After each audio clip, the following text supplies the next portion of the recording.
Y por eso finalmente él fue rechazado. Primero por los líderes religiosos, porque sí, él no cumplía sus ciegas expectativas.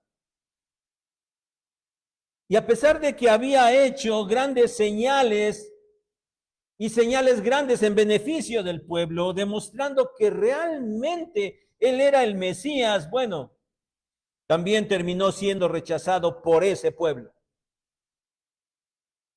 Finalmente ha sido muerto en la cruz y sepultado. Pero la historia de Mateo no termina allí. Aún queda el capítulo final.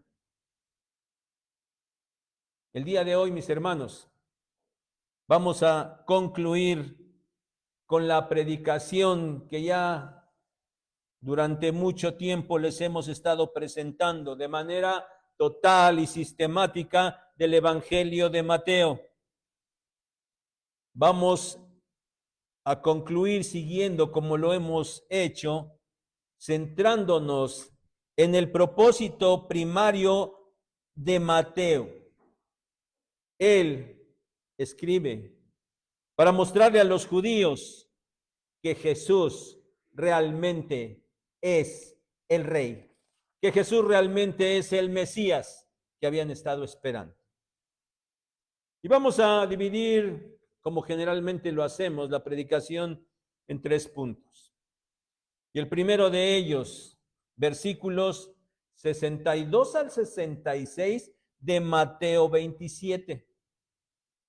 Voy a empezar un poquito antes del pasaje de la resurrección que ya hemos leído de 28 del 1 al 10. Y voy a empezar con el capítulo 27, versículos 62 al 66.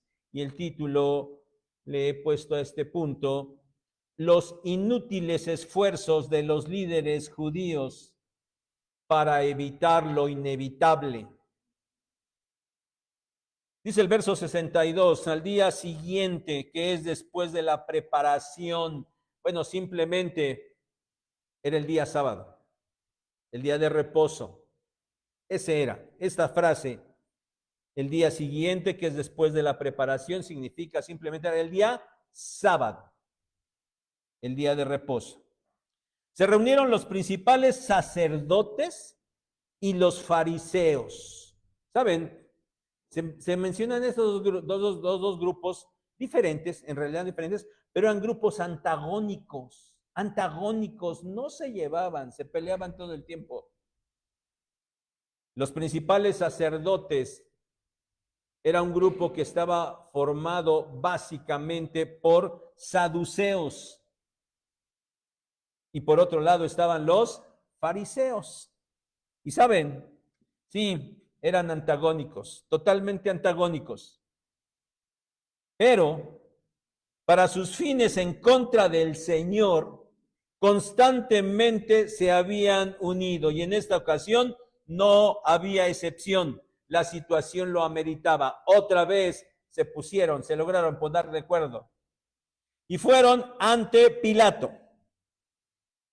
Aquellos celosos guardianes de los lineamientos los tuercen a su conveniencia. Su devoción era falsa, hipócrita. De hecho, de hipócritas los había acusado el Señor. Mateo 23, versículos 13 al 15. En esta ocasión, sin importar que fuera día de reposo y en plena fiesta de los panes sin levadura, ellos no tienen empacho y van y entran a la casa de un gentil, Pilato.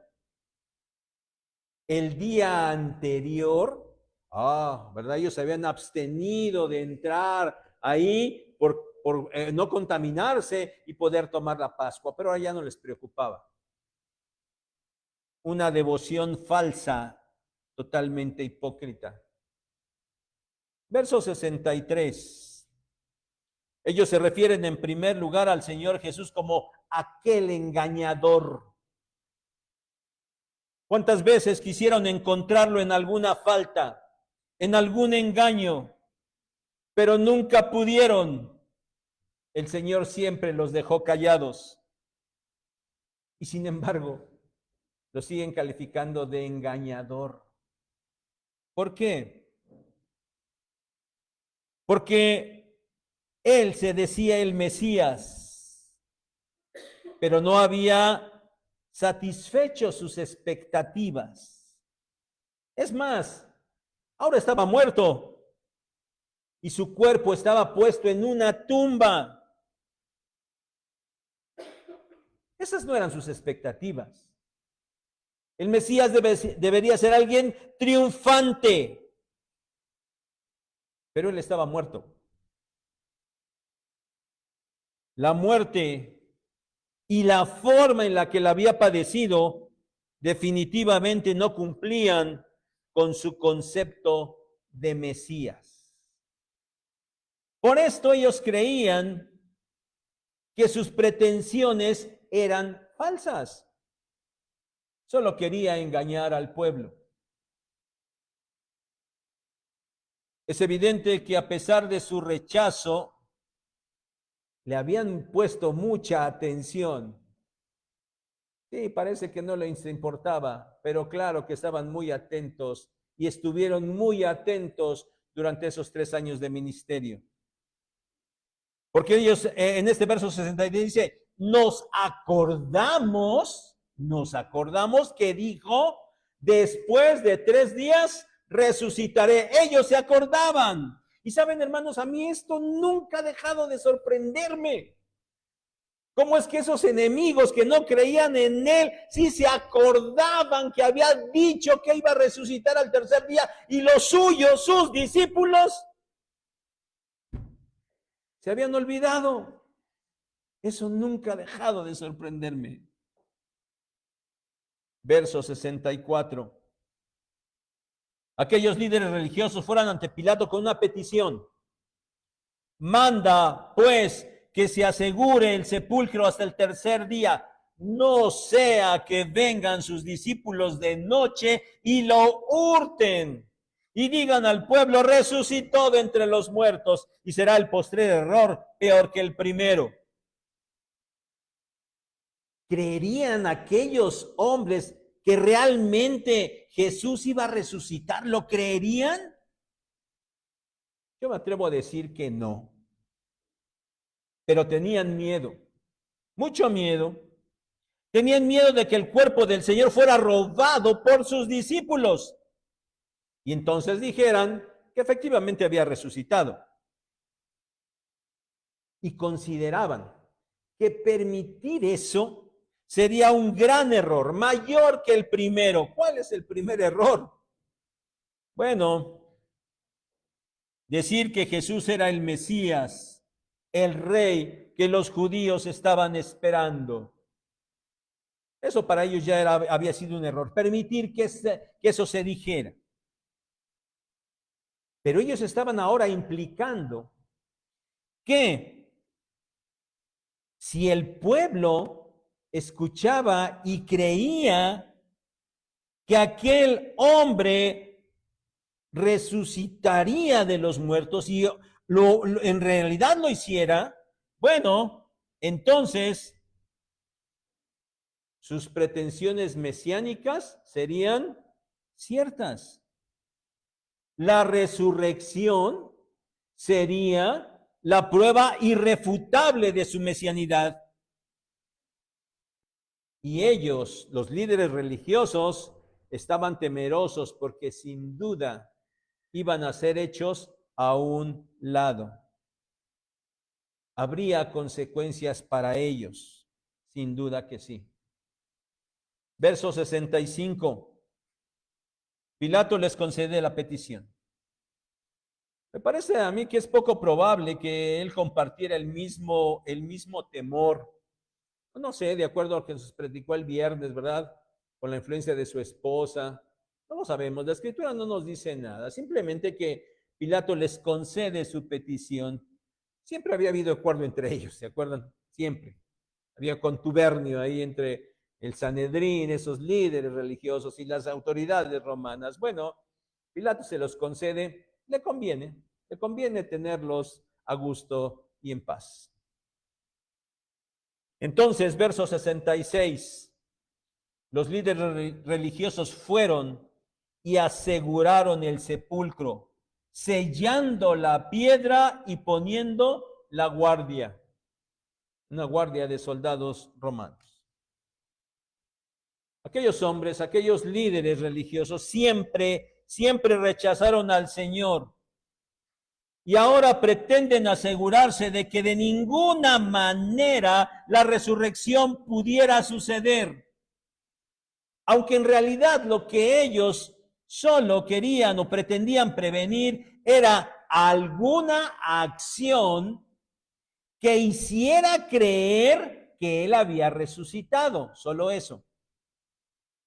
Tomaron las medidas necesarias para evitar que el cuerpo del Señor saliera de la tumba, no por él mismo, sino a través de otros, de sus discípulos. Ellos no querían que la tumba quedara vacía. Esos eran los planes y los recursos de aquellos líderes religiosos. Esos eran los recursos que ellos tenían a su alcance. Para ellos eran los más y los mejores. Pero saben, sin duda que desde el punto de vista meramente humano, eran más que suficientes.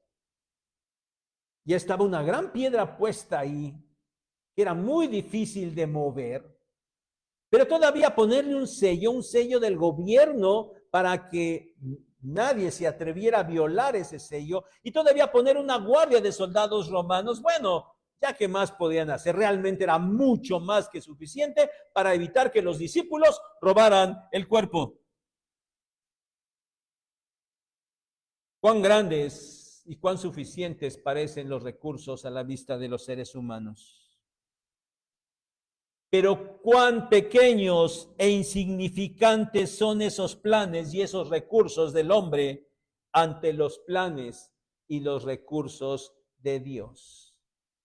No hay comparativa.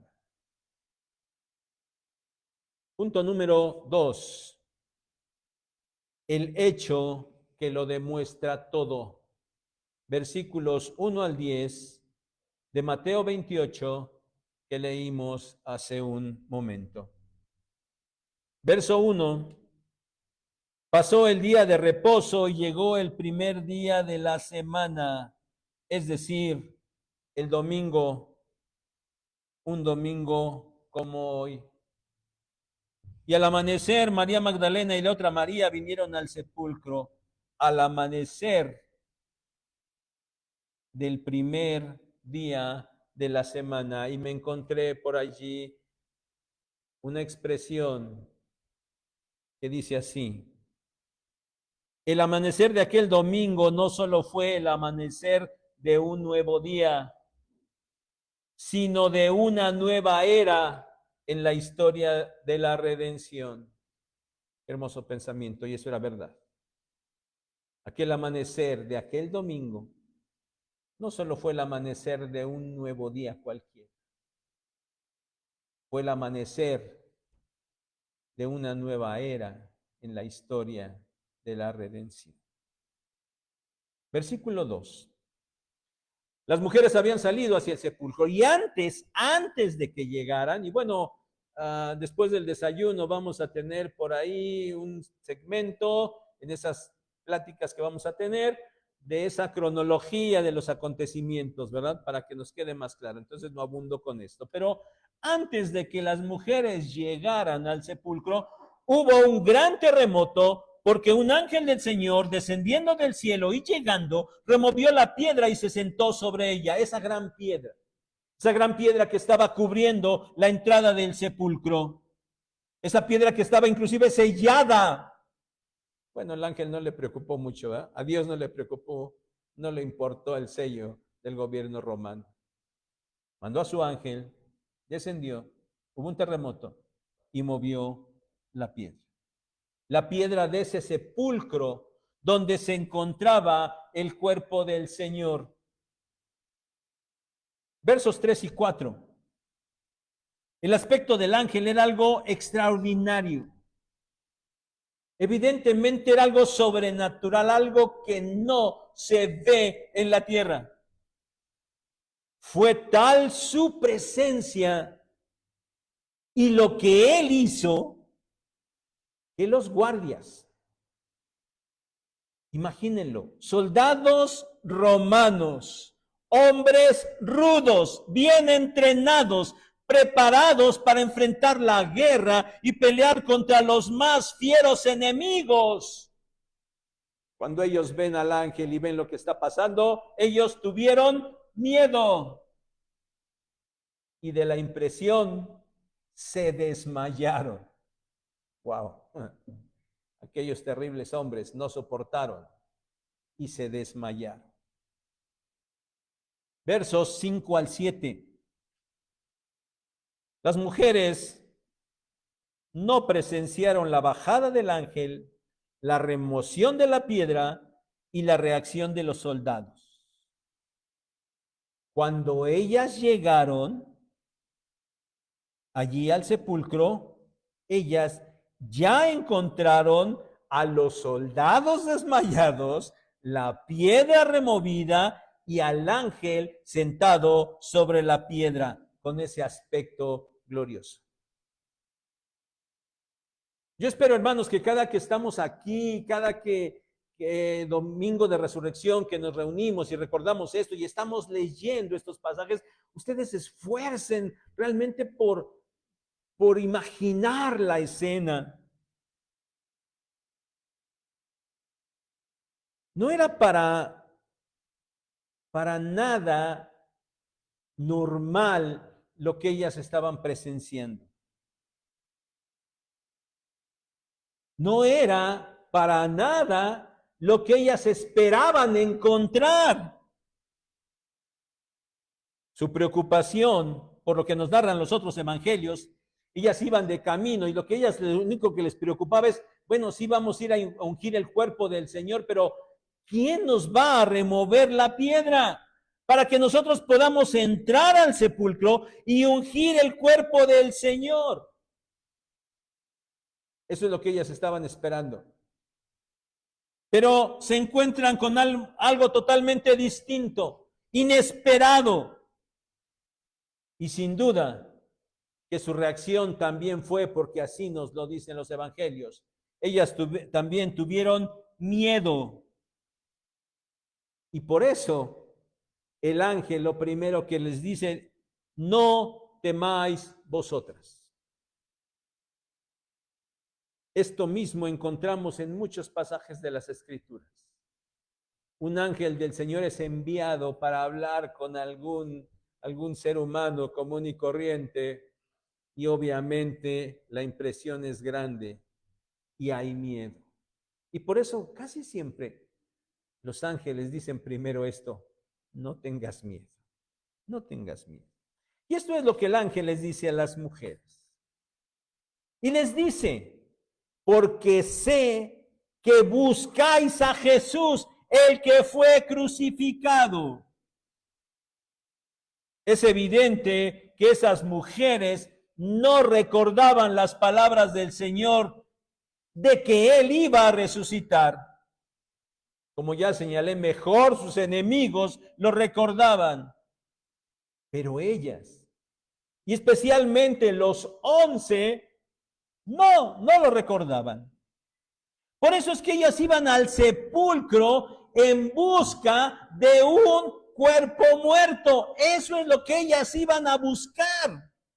Esa era su convicción en ese momento. Su Señor, el Señor Jesús, estaba muerto y su cuerpo estaba en esa tumba. Pero reciben la noticia, no está aquí, pues ha resucitado, como dijo. Y hay una invitación.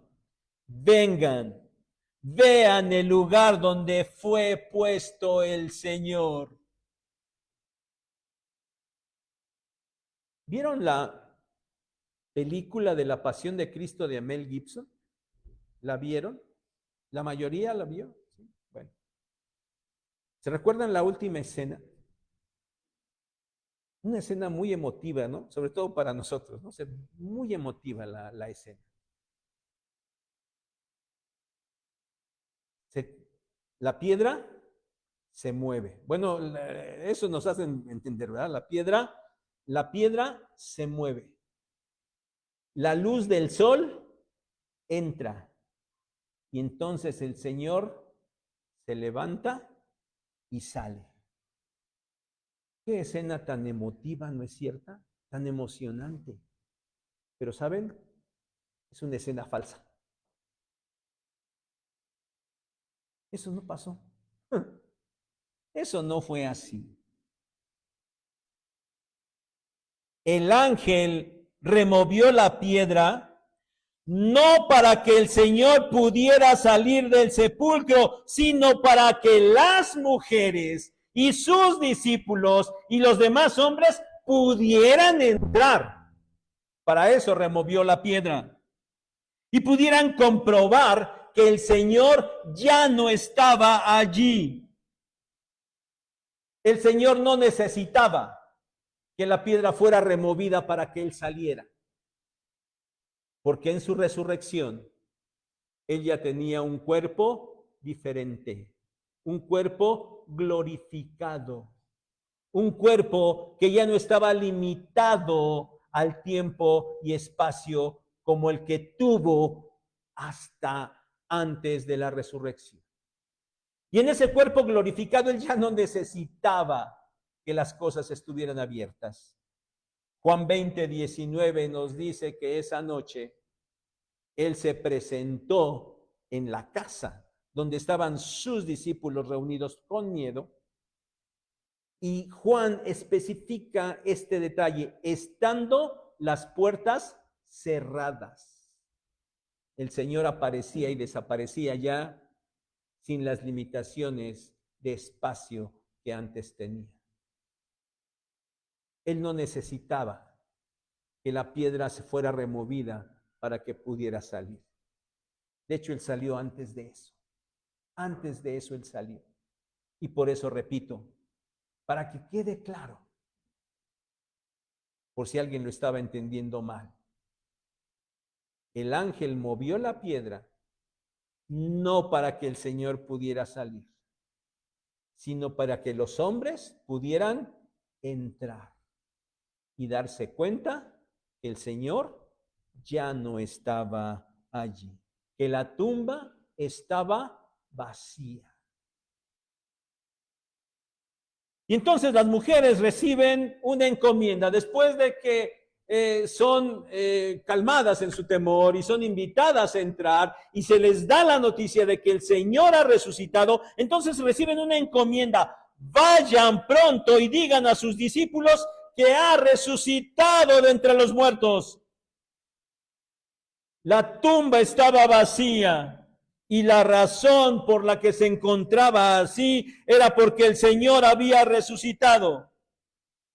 Las mujeres comprobaron que efectivamente la tumba estaba vacía y recibieron la explicación por parte del ángel y ahora son enviadas a transmitir ese mensaje. ¡Qué gran privilegio! Siempre se ha señalado, cada domingo de resurrección, las mujeres son enaltecidas. Y realmente hay razón para hacerlo. Fueron las primeras testigos de la tumba vacía. Fueron las primeras en recibir el mensaje de la resurrección. Y fueron las primeras en ser encomendadas para transmitirlo, por lo menos en ese momento, a sus discípulos. ¿Por qué al Señor le plació hacerlo así?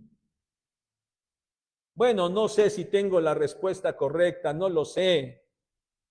Pero por lo menos en este momento yo quisiera decir, hacer notar que aquellas mujeres eran discípulas del Señor, que amaban al Señor, que seguían al Señor y lo servían.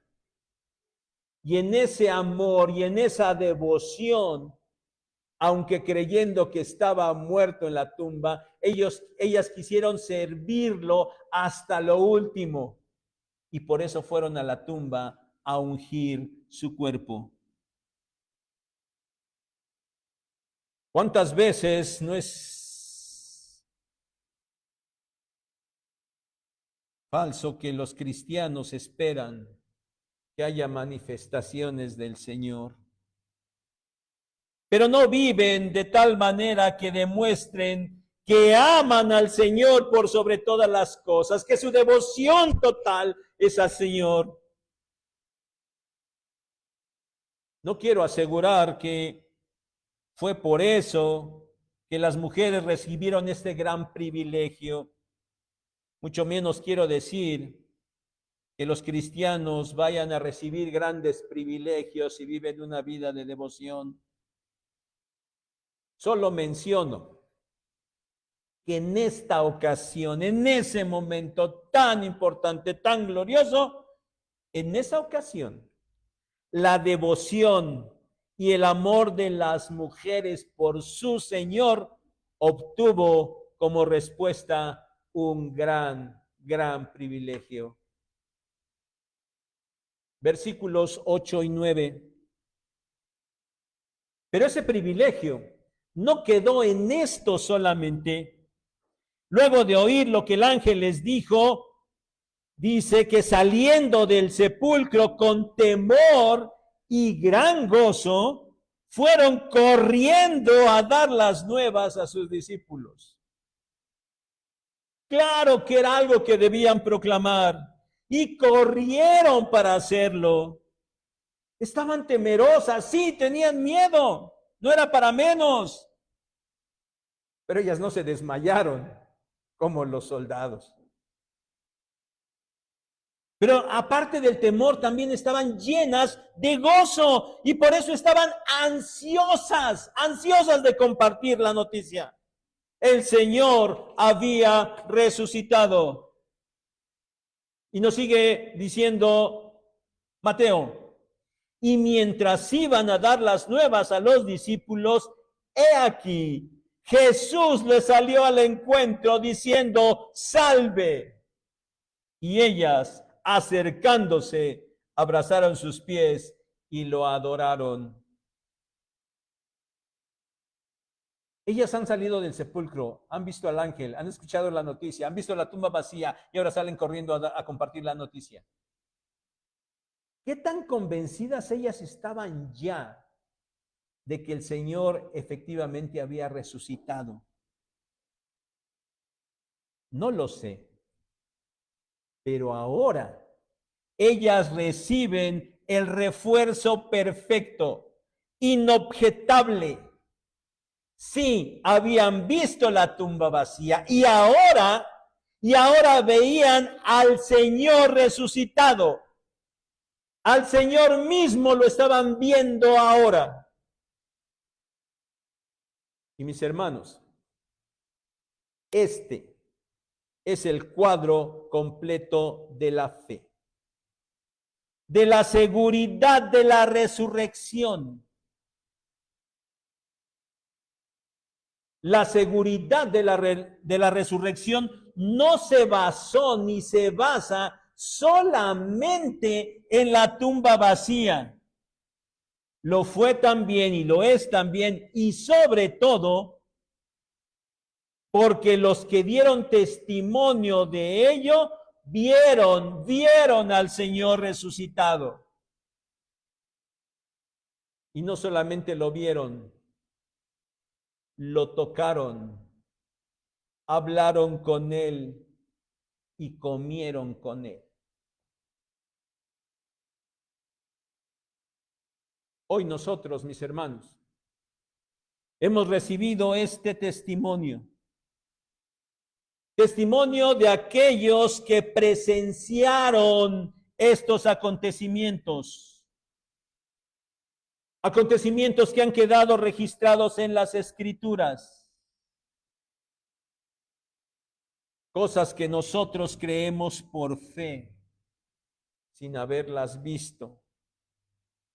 Pero a quienes el Señor mismo ha llamado bienaventurados, porque sin haber visto hemos creído. Juan 20, 29. Y a quienes el apóstol Pedro, testigo presencial de aquellas cosas, también llama bienaventurados, porque amamos al Señor sin haberle visto. Primera carta de Pedro, capítulo 1, verso 8. Desde entonces y hasta ahora, la base de nuestra fe ha sido y es la resurrección del Señor. No hay manifestación más convincente. Este hecho pone nuestra fe, la fe de los cristianos, por encima de cualquier otra fe que el hombre pueda tener. Estén convencidos de eso, mis hermanos, porque ninguna otra fe en el mundo va a decir que su líder, a quien siguen, ha resucitado. Nadie, absolutamente nadie. Ni Mahoma, ni Buda, ni quien sea. Solamente la fe de los cristianos está basada en la realidad de que su Señor, el Señor Jesucristo, se levantó de los muertos. Pero esa fe, mis hermanos, no es irracional.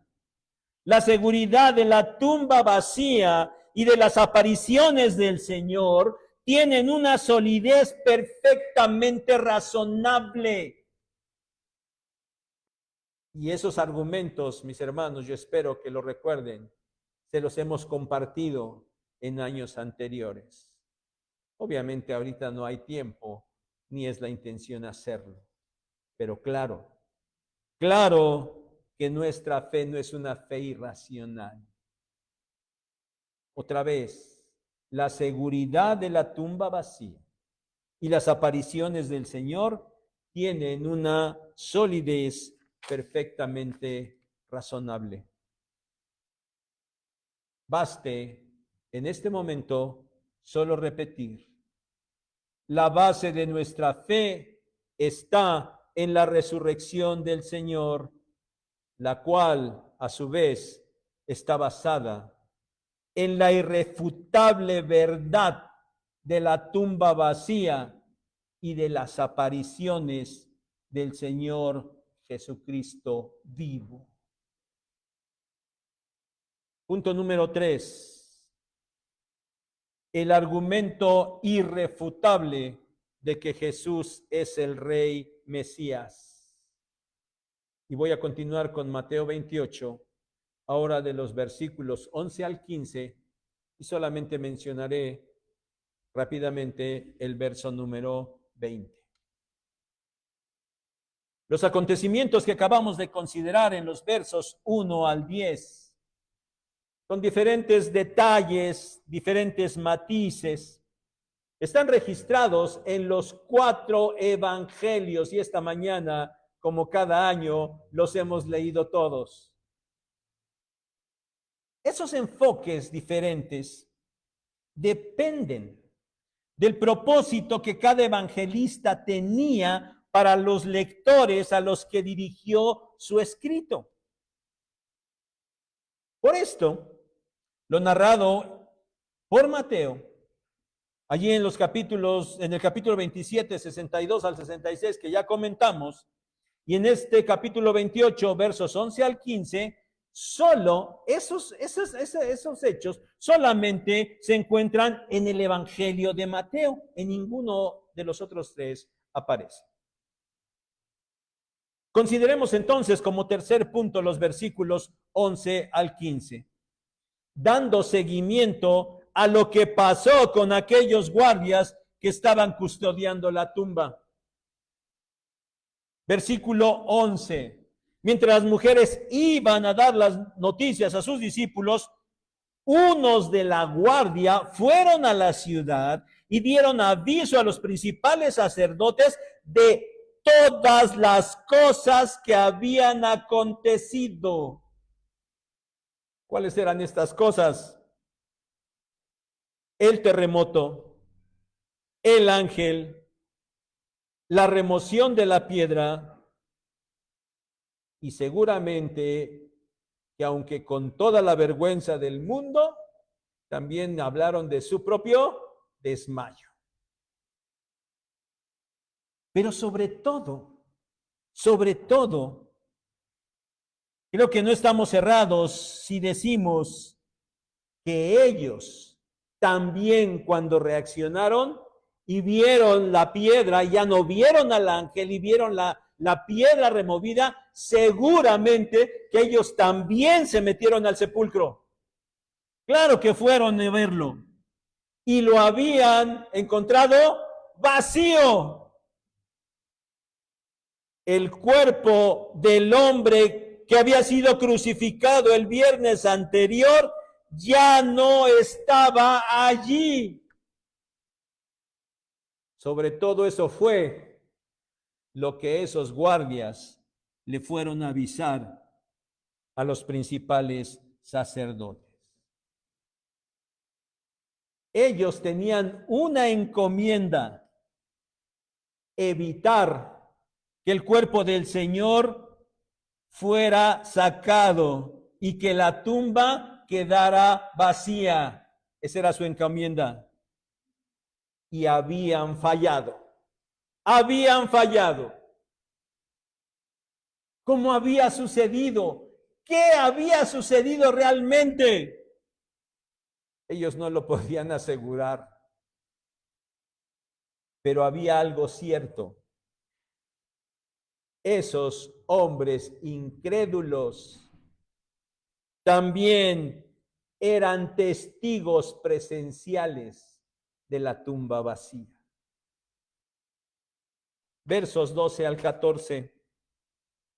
Los principales sacerdotes se reunieron con los ancianos y le dieron mucho dinero a los soldados para que dijeran que los discípulos habían venido de noche y habían robado el cuerpo mientras ellos estaban dormidos. Esta historia, mis hermanos, es una historia realmente ridícula.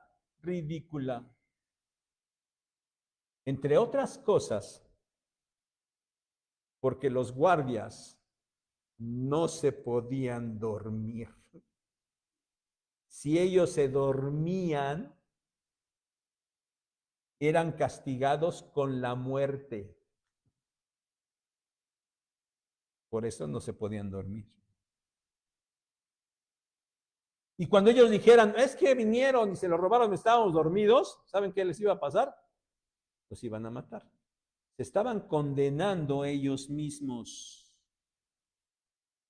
Pero pensando en que, bueno, eran varios, eran muchos los que estaban allí, bueno, que se tomaran ciertas libertades y a lo mejor, bueno, mientras pasa la noche, mientras unos dormimos, otros se están despiertos, ¿verdad? O sea, sí, a lo mejor algunos duermen un rato, descansan, pero hay otros que deben estar despiertos y en guardia. Por eso tampoco era una historia lógica.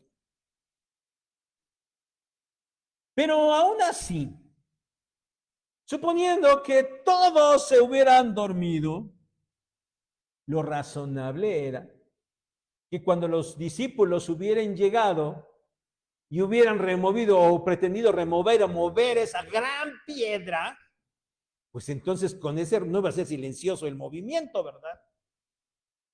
Con el ruido ellos hubieran despertado. Y entonces esos discípulos hubieran tenido que enfrentar a estos soldados, hombres militares, hombres fuertes, férreos, armados, entrenados para la batalla. Y entonces, la única conclusión es que en esa batalla o en esa pelea, los que hubieran ganado hubieran sido los discípulos. ¿Cómo? Bueno, esto ya también de por sí hubiera sido una hazaña increíble. Por esto es que los soldados hubieran dicho que mientras ellos dormían, llegaron los discípulos y robaron el cuerpo, era algo ilógico, irracional, ridículo, pero sobre todo, al decir ellos esto, se estaban poniendo ellos en un asunto de condena, porque los iban a matar. Pero hubo algo, les dieron mucho dinero. Bueno, recibieron un gran soborno para que ellos dijeran esto. Fue por esta situación que los sacerdotes y los ancianos les dijeron que si eso de que se habían dormido llegaba a oídos del gobernador, entonces ellos, los líderes religiosos, también iban a ir con Pilato y lo iban a persuadir para que los pusieran a salvo. No se preocupen, si esto, ustedes digan esto, pero si esto se entera el gobernador, nosotros vamos y nosotros los ponemos a salvo ustedes. No se preocupen, vengan, lleven ese dinero y digan eso.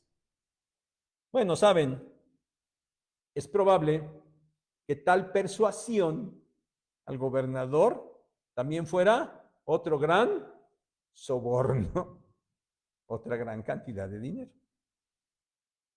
Pero mis hermanos, el punto al que los quiero llevar es que aquellos líderes religiosos estaban recibiendo información de primera mano y totalmente fidedigna.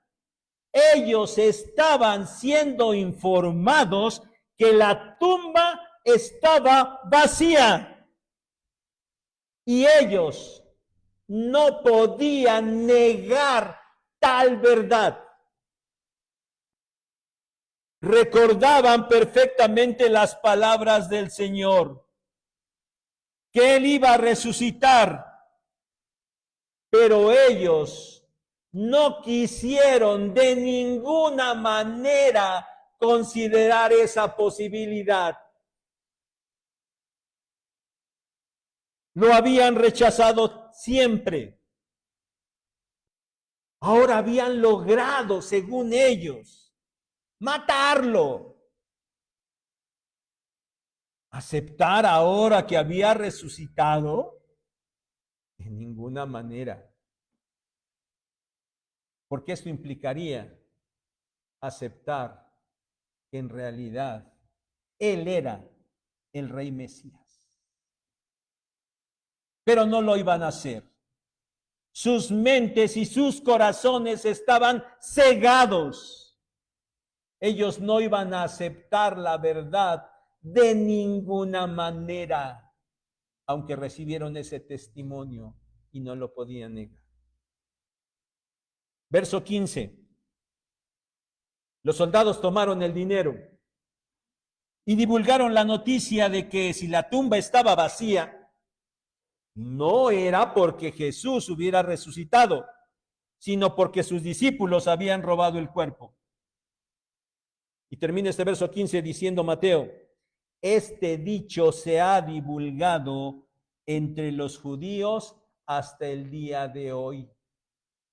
¿Qué significa esto? Bueno, depende de la fuente que consulten, pero entre unos 25, 30 años después de los acontecimientos es que Mateo está escribiendo su evangelio. Es decir, en ese tiempo, en esas décadas, durante ese tiempo, los judíos seguían escuchando y seguían divulgando que Jesús, el profeta de Nazaret, que había sido crucificado, no había resucitado. Sí, ciertamente la tumba estaba vacía, no lo podían negar, pero estaba vacía porque sus discípulos se habían robado el cuerpo. Y este dicho, mis hermanos, como escribe Mateo, permanece hasta el día de hoy, 2000 años después. Y no solamente entre los judíos, sino también entre los gentiles de todo el mundo. Nadie se atreve a negar que la tumba está vacía, pero tampoco se atreven a aceptar que está vacía porque el Señor resucitó. Los discípulos fueron y se robaron el cuerpo. Pero dicha historia, como en aquella época, hoy sigue siendo una historia totalmente ridícula.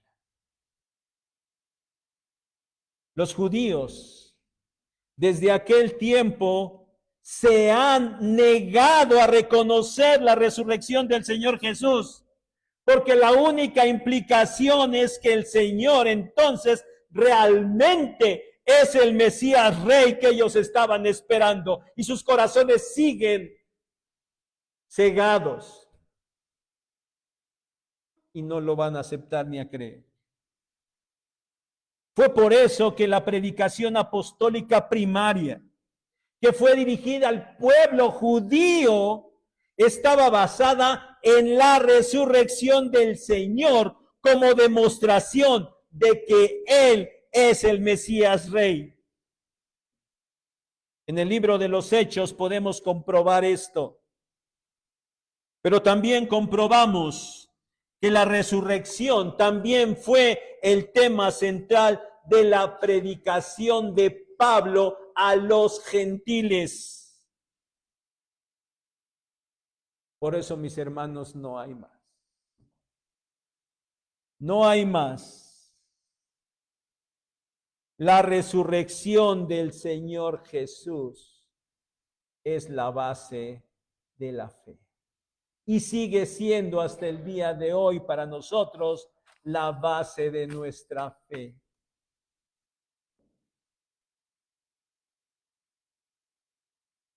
Jesús es realmente el Mesías Rey que los judíos estaban esperando.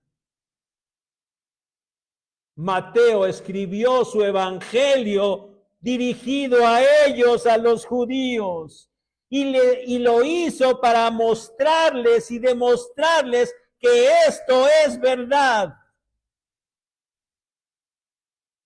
Ellos, los judíos, lo habían rechazado.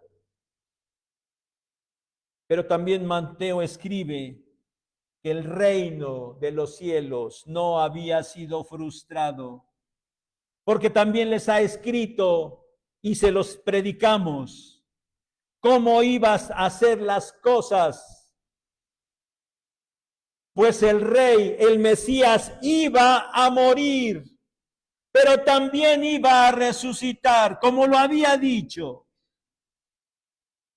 Y él volvería al cielo, pero un día regresaría en una segunda ocasión.